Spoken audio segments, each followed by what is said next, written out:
Are you having a hard time figuring out what to get Dad for Father's Day?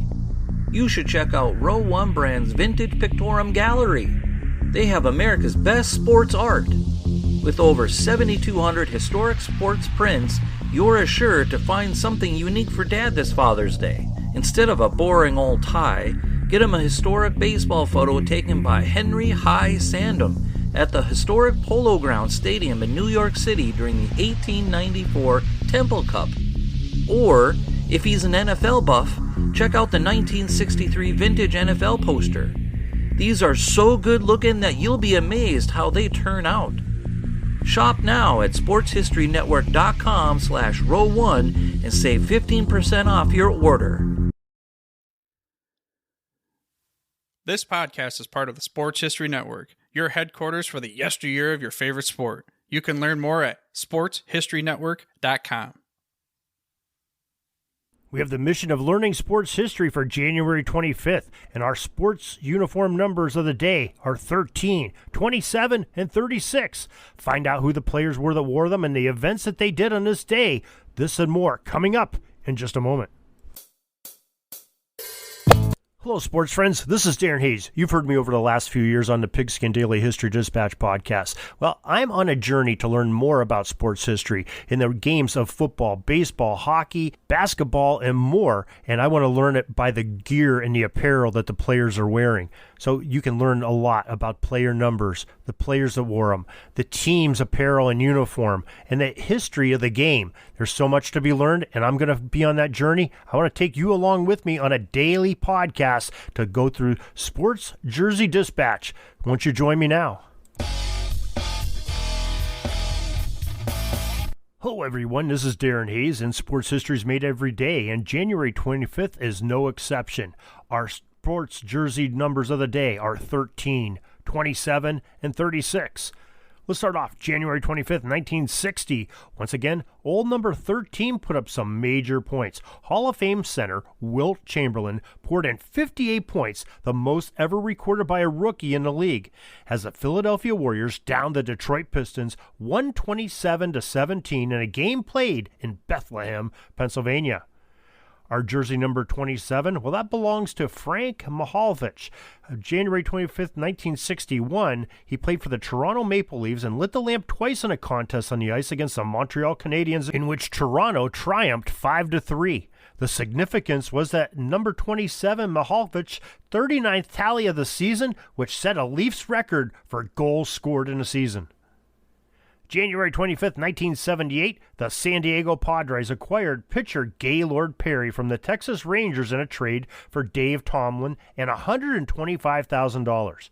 Perry, who wore number 36 for the Padres, ended up having a tremendous season in San Diego, good enough to take home the Cy Young Award. Now let's continue my educational journey in sports history by hearing from one of my friends on a great player and a great jersey number. Hello, sports fans. I'm sitting here on my front porch in the Catskill region of New York State on a very cold Sunday morning in January. My name is Mark Mortier.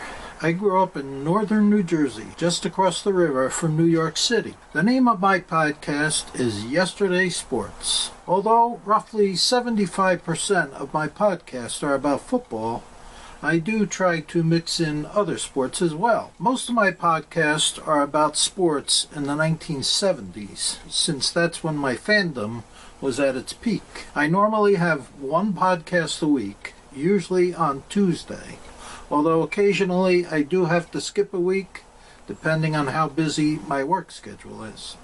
I have 3 different pages on Facebook. The first is Yesterday Sports at Sports History Network. The second is Old School Sports. And the third is No Nonsense Old School Weight Training. So today we're going to discuss my favorite jersey number in basketball. I'm going with the number 19. Willis Reed wore number 19 for the New York Knickerbockers from 1964 to 1974. Reed was the team captain and led the Knicks to 2 World Championship titles. Who can forget Game 7 of the 1970 NBA championship game against the Los Angeles Lakers, when Reed, who was not expected to play due to a serious injury, emerged from the tunnel to a thunderous ovation from the fans at Madison Square Garden and led the team to victory. Unfortunately, I wasn't at that game, but I do remember watching it on TV. I did get to see Willis and the Knicks play live about 2 or 3 years later, and I also got to meet him and get his autograph at a bookstore in the city. I don't know if you can see this, but that is the autograph that I got from Willis Reed. He was there promoting a basketball camp that he ran during the summertime. I have 2 podcasts and articles on Willis Reed. One is titled The Day I Met Willis Reed, and the other is titled Willis Reed's Gutsy Performance. I want to thank Darren Hayes for giving me this opportunity, and I hope you all enjoyed it. God bless. Thanks, Mark. That was an interesting take on Willis Reed. I'm glad you educated me on him and his great number 19 with the New York Knicks. You can catch Mark's podcast, like he said, on the Sports History Network. It's called Yesterday Sports with Mark Morthier, and I think you'll really enjoy it. He's got some great stuff on there. Also, like to thank Jason Neff for the music today and with the usage of onthisday.com, newspapers.com, StatHead, baseballreference.com, hockeyreference.com, footballreference.com, and basketballreference.com. We thank all those to make this a great, complete podcast that maybe helped fill your head a little bit. I know it sure helped me to learn a little bit more about sports history by the jersey uniforms that players wore. Till tomorrow, everybody, have a great sports history day. Sorry, but my pitching coach just called timeout and he's coming out to the mound. I think I'm going to get yanked for a reliever. We'll see you back tomorrow for some more great sports history on Sports Jersey Dispatch Podcast. We invite you to check out our websites, jerseydispatch.com and pigskindispatch.com. Not only see the daily sports history, but to experience the preservation of great events and people that play the games. Find us on Pigskin Dispatch. It's also on social media outlets of Facebook, Twitter, Instagram, and don't forget the Pigskin Dispatch YouTube channel to get all your daily sports history. Pigskin Dispatch is happy to be associated with the Sports History Network, the sports headquarters of yesteryear, found at sportshistorynetwork.com. This podcast is part of the Sports History Network, your headquarters for the yesteryear of your favorite sport. You can learn more at sportshistorynetwork.com.